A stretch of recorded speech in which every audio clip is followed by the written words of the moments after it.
Hello students, कैसे हैं आप बच्चों। स्वागत है आप सभी का। बच्चों, जैसे आपको पता है कि जो हमारा लास्ट वीडियो था, उस वीडियो में हमने बात की थी दो टॉपिक के बारे में। फर्स्ट था फेरिंग्स और दूसरा था ओएसोफेगस।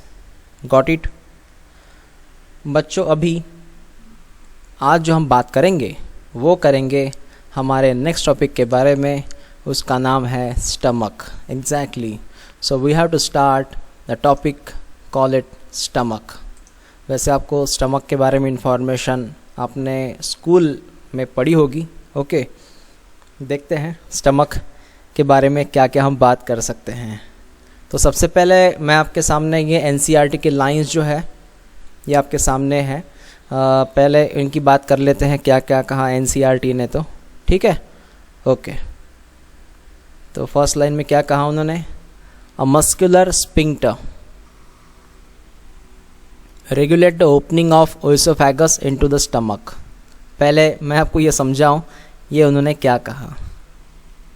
इनका ये कहना है कि ये है ओएसोफेगस, एक पाइप।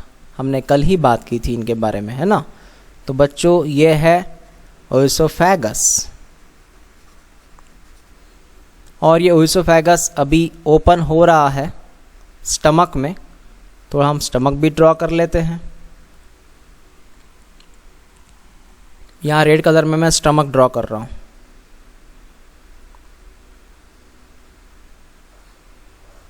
ठीक है, तो ये मैंने ड्रॉ किया स्टमक। अब इनका ये कहना है कि एक तरफ है ओएसोफेगस, दूसरी तरफ है स्टमक। इनके बीच में देखिए मैं सफ़ेद कलर में यहाँ पे एक रिंग ड्रॉ कर रहा हूँ। ओके, और ये जो रिंग मैंने ड्रॉ की है ये एक स्पिंक्टर है। स्पिंक्टर मतलब गेट। स्पिंक्टर मतलब एक रेगुलेटर, एक गेट। ये स्पिंक्टर किनके बीच में है? ओएसोफेगस और स्टमक के बीच में। और ये स्पिंक्टर की वजह से इन दोनों में एक रेगुलेशन होता है। ओके, क्या होता है हम आगे बात करेंगे, लेकिन इतना याद रखिएगा, वी कॉल इट स्पिंक्टर। और ये स्पिंक्टर जो है एक गेट के समान काम करेगा। Got it? ओके। अब वो कौन सा काम करेगा, कौन सा वर्क करेगा, हम वो आगे डिस्कस करते हैं। देन इनका क्या कहना है? इनका कहना है कि stomach locate in upper left portion. Left portion body का कौन सा पोर्शन? लेफ्ट पोर्शन, याद रखिएगा, ऑफ द एब्डोमिनल कैविटी। बच्चों हम में कैविटी रहती है, जैसे एग्जाम्पल थोरैसिस कैविटी, एब्डोमिनल कैविटी,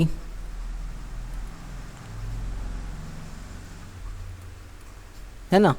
ऐसे कैविटीज़ रहती हैं। थोरैसिस कैविटी के अंदर जैसे होता है हार्ट, लंग्स, है ना। ये एरिया आती है थोरैसिस कैविटी में। और इसके पहले कैविटी रहती है वो है सर्विकल, जिसमें गर्दन का एरिया आता है, नेक। अब एब्डोमिनल कैविटी में कौन कौन आता है? इसमें लीवर आता है, इसमें स्टमक आते हैं, है ना। इसमें ओएसोफेगस का पोर्शन भी आता है समवॉट, और इसमें आते हैं इंटेस्टाइन। तो मेन बात चल रही है स्टमक के बारे में। तो स्टमक का कैविटी कौन सा है? एब्डोमिनल कैविटी है। और ये एब्डोमिनल कैविटी में ये लेफ़्ट साइड को होता है। हमारे शरीर के लेफ़्ट साइड के हिस्से में होता है स्टमक। ओके, हम आगे शो करेंगे। उसके बाद हैज़ 3 मेजर पार्ट। स्टमक के 3 मेजर पार्ट हैं, कार्डियक, फंडिक एंड पाइलोरिक। तीनों को याद रखिएगा। कौन कौन से पोर्शन है स्टमक के? Cardiac portion, fundic portion and pyloric portion. मैंने अभी सिर्फ टिक किया, हमें समझना है हर पोर्शन के बारे में। ठीक है, ओके।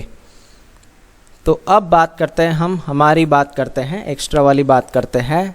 एनसीईआरटी आपको इजीली समझ जाएगा ये लाइंस। तो पहले मैं आपको एड्रेस बताता हूँ कि स्टमक कहाँ होता है।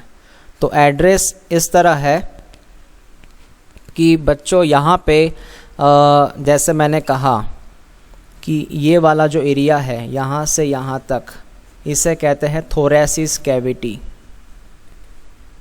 कौन सा कैविटी है ये? थोरैसिस कैविटी, मतलब चेस्ट का एरिया। उसके बाद ये वाला जो पोर्शन है ना, ये होता है abdominal cavity. Yes, we call it abdominal cavity, जिसके अंदर आपको लीवर दिख रहा है, ये लीवर है, स्टमक है, बाकी बहुत सारे इसमें एरियाज़ है। हम वन बाय वन सभी के बारे में बात करेंगे। इसमें इंटेस्टाइन भी है, ये इंटेस्टाइन है, ये भी इंटेस्टाइन है, ये सब इंटेस्टाइन का पोर्शन है। तो ये हुआ एब्डोमिनल कैविटी। तो मैं आपसे ये कह रहा था कि सर यहाँ पे स्टमक कहाँ पे है ना? तो जैसे आपको यहाँ पे लीवर नज़र आ रहा है, तो लीवर हमारा ये राइट साइड को है और जो स्टमक है वो लेफ़्ट साइड को आता है। जैसे आप देख रहे हैं स्टमक का एरिया है ना, so we call it stomach. तो ईसोफेगस हुआ ये पाइप कौन है? ये पाइप कौन है? ये है सर ईसोफेगस। ओके, ये पाइप किस में कन्वर्ट इनटू स्टमक, मतलब ये ओपन इनटू स्टमक। तो ये हुआ स्टमक का एरिया, जैसे आप देख सकते हैं। तो स्टमक जो है ये हमारे शरीर के लेफ़्ट साइड को दिख रहा है। समझ में आया? लीवर कहाँ है? राइट साइड को। स्टमक कहाँ है? लेफ़्ट साइड को। लेफ़्ट साइड को कौन से कैविटी में है सर? वो एब्डोमिनल कैविटी में है। बस इतना एड्रेस याद रखिएगा। लीवर के थोड़ा बाजू में है, लेफ़्ट साइड को है और एब्डोमिनल कैविटी में है। ओके, ये पहला कंसेप्ट क्लियर हुआ। नेक्स्ट बात करते हैं। अब देखिए बच्चों, यहाँ पे मैं आपसे बात करना ये चाहूँगा कि यहाँ मुझे ये शो करना है कि ये जो पोर्शन देख रहे हैं आप, इसे कहते हैं ओइसोफेगस। ये ओइसोफेगस का पोर्शन है, ठीक है। उसके बाद में ये तो आपको पता है ये स्टमक है ना, ये स्टमक हुआ। तो बच्चों यहाँ पे ये ओइसोफेगस, ये स्टमक, स्पेशली आप यहाँ पे देखिए रिंग दिख रहा है, रिंग। यस, इसी रिंग को हम कहते हैं स्पिंक्टर। क्या कहते हैं? स्पिंक्टर। और सेम चीज़ यहाँ दोहराई गई है, इधर भी देख लीजिए आप, ये रिंग होता है, यहाँ पर भी एक रिंग होता है। इस रिंग को भी थोड़ा सफ़ेद कलर में हो गया, दोनों सफ़ेद हो गए, ये ड्रॉ कर लेते हैं। यहाँ पर भी रिंग होता है और इस रिंग को हम कहते हैं स्पिंक्टर। क्लियर हुआ? तो कितने स्पिंक्टर है स्टमक में? 2 है सर। एक इनिशियल में है, एक फाइनल में है, मतलब एक आगे है और एक बैक साइड, मतलब नीचे है, एक अप है ना एक डाउन है। ऐसे 2 स्पिंक्टर है सर। कौन से नाम है हम आगे जानेंगे। और आपका स्टमक, मतलब हम सभी का स्टमक ऐसे रहता है फोल्डिंग में, देख रहे हैं आप, फोल्डिंग। यस, ऐसे ढेर सारी इसमें फोल्डिंग्स होती हैं। ओके, अब हम इनके नाम जानेंगे। Okay, so ready for stomach labelling. Okay, ये आपके सामने। ओके, ये माइक नीचे गिर गया था। ओके, सो यहाँ पे ये आपके सामने स्टमक के नाम। बच्चों इसमें अब वन बाय वन आपको क्या क्या दिख रहा है। तो सबसे पहले आप देखिए ओइसोफेगस को, मैं उसको रेड कलर में थोड़ा हाईलाइट कर देता हूँ। देख रहे हैं आप, ओइसोफेगस है pipe like structure. Okay, oesophagus open into stomach, है ना। तो जैसे ओइसोफेगस स्टमक में ओपन हुआ तो सबसे पहले यहाँ पे एरियाज़ मैं शो कर देता हूँ। ये उनका पहला एरिया जिनको हम कहते हैं कार्डियाक। ये उनका दूसरा एरिया जिनको कहते हैं फंडस। ये इनको तीसरा एरिया जिसको का नाम है बॉडी। ये चौथा एरिया पाइलोरिक। क्या है नाम? पाइलोरिक। ऐसे 4 नाम हैं। हमारे एनसीईआरटी में 3 नाम दिए हैं और हमें यहाँ पे 4 नाम पढ़ने हैं। बताइए वन बाय वन। स्टमक का पहला एरिया सर कार्डियाक, दूसरा फंडस, तीसरा बॉडी, चौथा पाइलोरिक। समझ में आया? क्लियर हुआ? रिपीट कीजिए। पहला पोर्शन सर कार्डियाक है, दूसरा पोर्शन सर फंडस, तीसरा पोर्शन बॉडी और चौथा पोर्शन पाइलोरिक। ऐसे 4 पोर्शन को आप याद रखिएगा, ठीक है। ओके, नेक्स्ट बच्चों, ये जो आपको स्टमक दिख रहा है स्टमक में कर्वेचर है। यस, कर्वेचर के ऊपर क्वेश्चन आते हैं। जो आप ये कर्वेचर देख रहे हैं ये काफ़ी कम कर्वेचर है, इसलिए इसका नाम है लेसर कर्वेचर। कर्वेचर मतलब कर्व, सी शेप कर्व, काफ़ी कम रहता, लेसर कर्वेचर है। और ये जो आप कर्वेचर देख रहे हैं एक बड़ा सा कर्वेचर है, ये इसे कहते हैं ग्रेटर कर्वेचर। तो दो कर्वेचर याद रखिएगा, डायग्राम आ सकती है। इस तरफ होता है ग्रेटर कर्वेचर और इस तरफ होगा लेसर कर्वेचर। ऐसे दो कर्वेचर यहाँ फिनिश हुए। तो अब तक क्या क्या हुआ, स्टमक के पार्ट हुए, स्टमक के कर्वेचर हुए। Got it? ओके। अब बच्चों मैं आपको इनके नाम बताऊंगा, नाम देखिएगा प्रॉपरली वन बाय वन। बच्चों यहाँ पे देखिए ये वाला एरिया है ना, रिंग होती है यहाँ पे, जिस रिंग को हमने कहा था स्पिंक्टर। तो इस स्पिंक्टर को एक नाम दूंगा मैं, we call it cardiac sphincter. अब तक मैंने नाम नहीं दिए थे, अब दूंगा कार्डियक स्पिंक्टर। क्या नाम है बच्चों? Cardiac sphincter. Sir cardiac sphincter क्यों? क्योंकि पहला पोर्शन कौन सा है बच्चों? पहला पोर्शन कौन सा है? कार्डियक। तो कार्डियक स्पिंक्टर इसका नाम हुआ। ठीक है, किन के बीच में रहता है कार्डियक स्पिंक्टर? ओइसोफेगस और कार्डियक के बीच में रहता है कार्डियक स्पिंक्टर। उसी तरह यहाँ पर भी एक स्पिंक्टर है, ये वाला भी एक स्पिंक्टर है जिसका नाम होता है पाइलोरिक स्पिंक्टर। इसका नाम है पाइलोरिक, उसी के नाम से है, उसी एरिया के नाम से, पाइलोरिक स्पिंक्टर। और बच्चों ये जो पाइलोरिक स्पिंक्टर है ये किन के बीच में रहता है? ये रहता है स्टमक का पाइलोरिक एरिया, 4 नंबर का एरिया था ना, ये 4 नंबर का एरिया पाइलोरिक एरिया। और ये ब्लू कलर का एरिया आपको दिख रहा है जिसका नाम है ड्यूडेनम। और ये पोर्शन है बच्चों इंटेस्टाइन का। किसका पोर्शन है ये? इंटेस्टाइन का। तो मैं आपको वन बाय वन यहाँ पे बताऊँ। देखिए एक पाइप है जिसको हमने कहा था ओइसोफेगस, है ना, समझिए ओइसोफेगस है। उसके बाद में ये स्टमक का एरिया है, एस मतलब स्टमक। और उसके बाद यहाँ पे एरिया है इंटेस्टाइन का। यहाँ 3 एरिया है, ओइसोफेगस, स्टमक, ये है, हम यहाँ पे लिख ले, ई लिखता हूँ मैं, ओइसोफेगस, स्टमक एंड इंटेस्टाइन। इनके बीच में हमें ड्रॉ करना है स्पिंक्टर्स। तो जो पहला स्पिंक्टर होता है वो यहाँ पे रहता है, ओइसोफेगस और स्टमक के बीच में पहला स्पिंक्टर है जिसका नाम होता है कार्डियक स्पिंक्टर। क्या नाम है? Cardiac sphincter.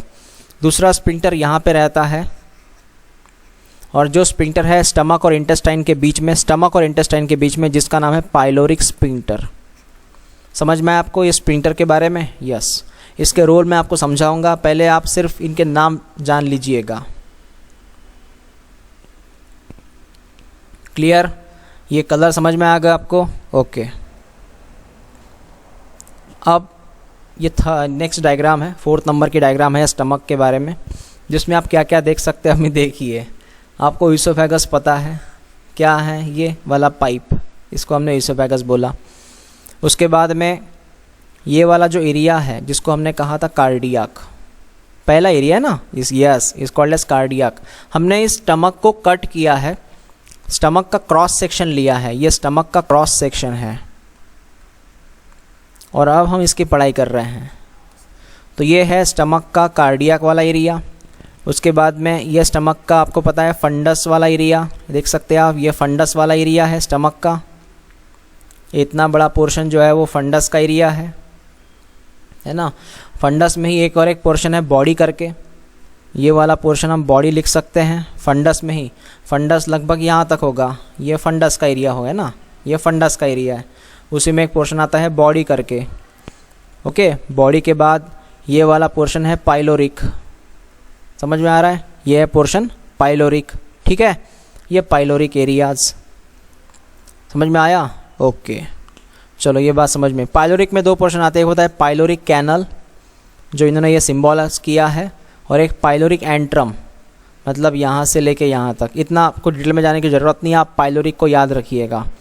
और पाइलोरिक ओपन होता है ये एरिया में, है ना, पाइलोरिक ओपन होता है इस एरिया में। इसका नाम है कहाँ पे ओपन हुआ था? ये इंटेस्टाइन में ओपन हुआ था, इट ओपन इनटू इंटेस्टाइन। और यहाँ जो गेट था उसका नाम क्या था? Pyloric sphincter. गेट का नाम क्या था? Pyloric sphincter. ओके, और उसी तरह और एक स्पिंक्टर था यहाँ पे इनिशियली, शुरू में एक स्पिंक्टर था, नाम क्या था उसका, कार्डियक स्पिंक्टर था उसका एरिया का नाम। तो मैं सबको मिटाऊंगा यहाँ पे और वन बाय वन आपसे शो करूँगा। देखिए कार्डियक रीजन तो है ही, उसी के साथ यहाँ स्पिंक्टर का नाम क्या था, कार्डियक स्पिंक्टर। ओके, यहाँ पे कौन सा स्पिंक्टर रहता है, यहाँ पे रहता है सर पाइलोरिक स्पिंक्टर, जो बाद में ओपन इधर होता है इंटेस्टाइन में। ओके, समझ में आया। इसके अलावा बच्चों मैंने आपसे कहा था ये जो एरिया रहता है ये रहता है ग्रेटर कर्वेचर, ये काफ़ी बड़ा कर्वेचर है। और उसी तरह ये रहता है स्मॉल कर्वेचर। दो कर्वेचर है, ये कौन सा कर्वेचर है sir, it's a greater curvature, and what about it, it's a smaller curvature. समझ में आया, लेस कर्वेचर कहते हैं उससे। बच्चों इसके अलावा यहाँ पे पाए जाते हैं रुगी, इसे रुगी कहते हैं। रुगी का मतलब है फोल्डिंग, देख सकते हैं आप, ये रुगी देखो ना, रुगी ये फोल्डिंग होते हैं बच्चों, ये फोल्डिंग आप देख सकते हैं, इंटरनल फोल्डिंग। यस, ये फोल्डिंग काफ़ी इंपॉर्टेंट है, बहुत इंपॉर्टेंट फोल्डिंग है ये, और इस फोल्डिंग की वजह से इसका सरफेस एरिया बढ़ जाता है। तो स्टमक का सरफेस एरिया जो बढ़ता है ना, इस रुगी की वजह से बढ़ता है, क्योंकि जितना फोल्डिंग ज़्यादा है आपको पता है सरफेस एरिया उतना ज़्यादा होगा, और स्टमक में सरफेस एरिया ज़्यादा होना ज़रूरी है ना। ओके, तो यहाँ पे हमें बात समझ में आ गई।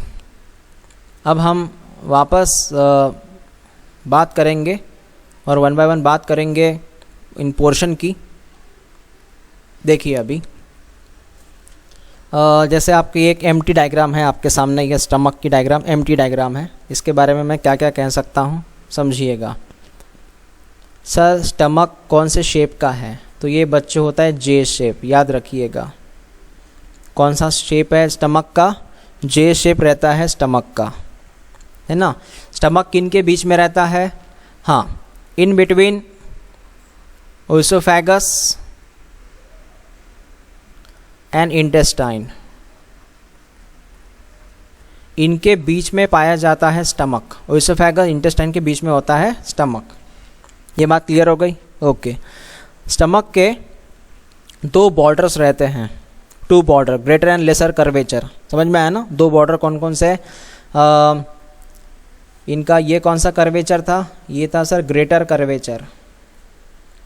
ये येलो कलर से आपको जल्दी नहीं समझ में आएगा, ये था लेसर कर्वेचर, है ना। एक तरफ था ग्रेटर कर्वेचर, एक तरफ था लेसर कर्वेचर। कर्वेचर मैंने पढ़ाया आपको इसके पहले। ओके, नेक्स्ट बात करते हैं।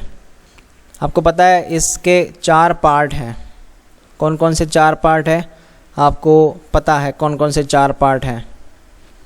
सबसे पहले ये कौन सा पोर्शन था, ये सर था कार्डियक।